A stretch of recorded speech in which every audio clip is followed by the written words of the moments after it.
Hello, after day 9 of hiking the Pekoe Trail in Sri Lanka to spread the message that adventure prevents dementia and we can all boost our brain at any age or stage of life.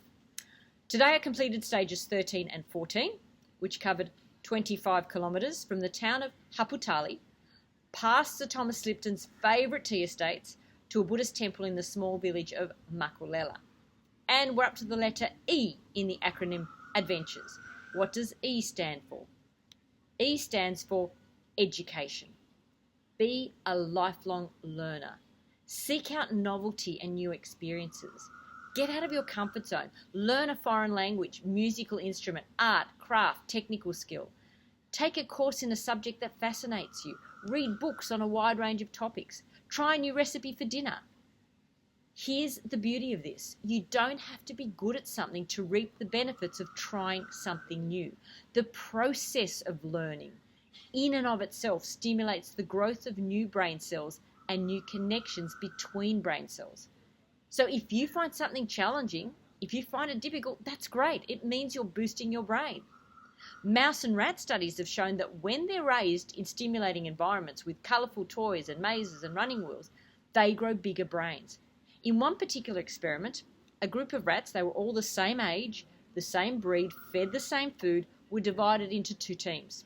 Team number 1 had an easy life. They were just handed their food at mealtimes.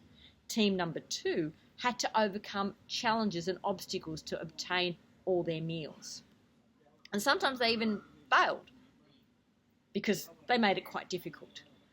After 3 months, the rats that had had to overcome challenges to obtain their food had significantly larger brains, particularly the forebrain, the region of our brain involved in higher order thinking, planning, decision making, processing information.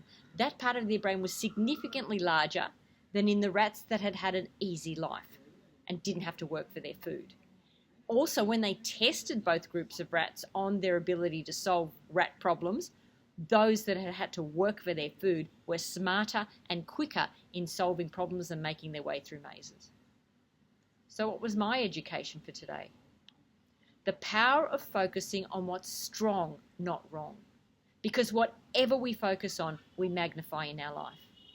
Instead of focusing on the unrelenting pain in my feet, I focused on the fact that I had made it this far. I focused on the beauty of my surroundings and the privilege of what I was doing.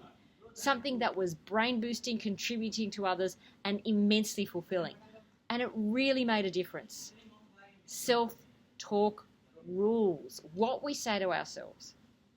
In my case, that each step is making a positive difference. That the sun feels glorious on my skin. The breeze feels delightful through my hair. It actually produces endorphins that reduced my pain. So make it a habit to focus on what you want, not on what you don't want. Focus on direction, not perfection. Focus on where you're heading, not on what's standing in your way. Because every small step you take in the direction of better brain health will add up to enhance the quality of your life enormously.